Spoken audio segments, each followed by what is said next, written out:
One of the reasons I'm so grateful that you were at the table for this particular conversation is because you spent the early part of your career leading campaigns to deplatform people. So you have studied the pressure points and where you push to get these institutions' attention. And I think what is complicated in this moment is the journalism at CBS has gotten worse under Bari Weiss.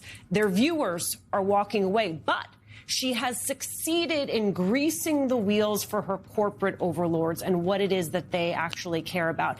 That leaves organizers on an asymmetric playing field. Who is it that they're even supposed to be appealing to? That's right, because the typical things in a normally functioning market system, you have some levers. You have audience, and audience, that usually is one of the metrics. The other is revenue, is advertising. They don't care about either of those things right now. That is irrelevant to them. What they care about is taking this brand, hollowing it out, and then reformulating it, laundering, essentially, their version of a narrative, and hoping that that can get projected out into enough people over time that they'll either accept it or that it'll get filtered into other parts of the media so people aren't consuming it directly from CBS News. They will be getting it indirectly from influencers in this online ecosystem, which, again, we should note, Ellison's did take a very large chunk of TikTok. And it has changed since they bought it. And that it'll get filtered in another way. And so that is the real question here, is that those levers of power that existed for a while in order to change the conversation or hold those, they are gone, and we need to accept that reality. They're gone. That doesn't mean that new ones won't emerge. And this is but we are sandwiched between two realities right now. And the most important thing that we can do then to that point is, as those new levers start to emerge, and they will, part of that requires a government that is able to also have some leverage and some pressure. You need shame. Shame is obviously gone.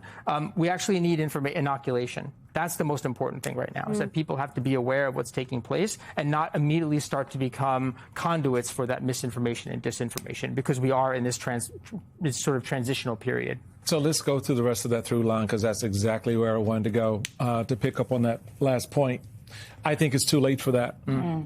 I think the whole idea of the public writ large sort of kind of being inoculated and sort of set aside and preserved from that. No, I don't think that's a real thing. I think that's been effectively a part of it, and it began 20 years ago with a little show on NBC called The Apprentice. Where one man began to create a generation of viewers who would become the next generation of voters, who were buying into these narratives, the sort of the conspiracy, the bright lights and the BS, the imagery of pretense that you were actually a boss who fired people, right? The script said you're fired, but the way you do it and the way you present it becomes very, very important, very much to your point. The rest of that through line, I'd love to get your thoughts on, is what we're witnessing with CBS, ABC, CNN, Paramount, to start filling them in, is you're going to move from the couch at Fox to the desk at Meet the Press. The CNN Sunday show, yeah. Correct, right? Or maybe, right? You never know where you go next. So the idea is that they've got the talent pool they've already got groomed, ready to rock and roll. Hell, look, they took a guy off the couch and made him Secretary of Defense. So putting him behind, a Sunday show, morning show, or, CBS Evening News, cakewalk. So, one, there's validation for that. Let's not forget that Bari Weiss tried to hire Bret Baier from Fox News to move over to CBS. And I don't think that will be the first run that they make at people like Bret Baier and these other Fox News figures and bringing them into much larger audiences.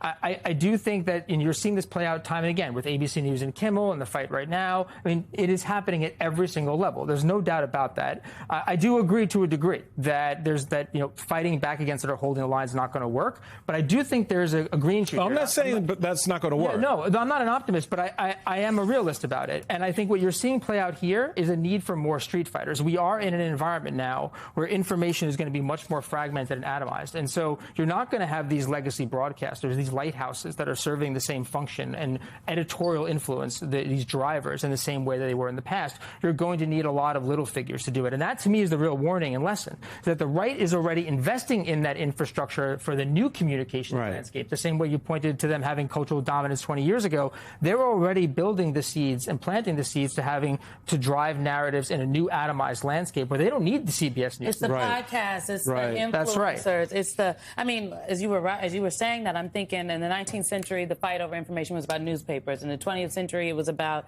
radio and television, to where our Republican friends, they did dominate. And now it's broadcast, but it's streaming, it's influencers, and it's social media. That's right. And we shouldn't. So we have to sort of look ahead. That is going to be where the real fights are. We also can't lose. So we can't let them take complete control right now, because the effect of that is going to be that it'll streamline and speed up their ability. It'll accelerate the change and the transition. It'll further secure them for what is going to be the new information battle. I got a question for Alicia on that one, because how does that then play out in this narrative where the culture and all of that is kind of being safeguarded in the government? You get a president in the future who's actually trying to rebuild all this from all this destruction, and now the media ecosystem is the thing that's you got to fight against narratively. Right. Well, because it goes back to your point about street fighters, about the fact that it's actually going to have to happen through civil society. It's not going to be top down. It's going to be bottom up, but that is going to be a huge challenge. Yeah.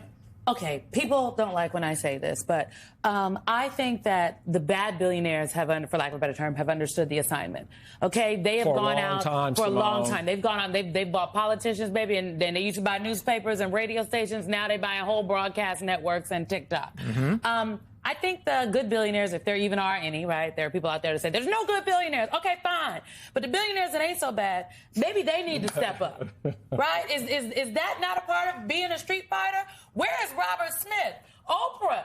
Girl, we love the podcast. Buy something else. No, look, that's fair. I think there is a part where they should be investing in things that are doing journalism and putting the news information. And I think that there are Democratic donors that haven't adapted yet either. They're going to spend billions of dollars on TV ads that they know are not effective when it comes to political messaging.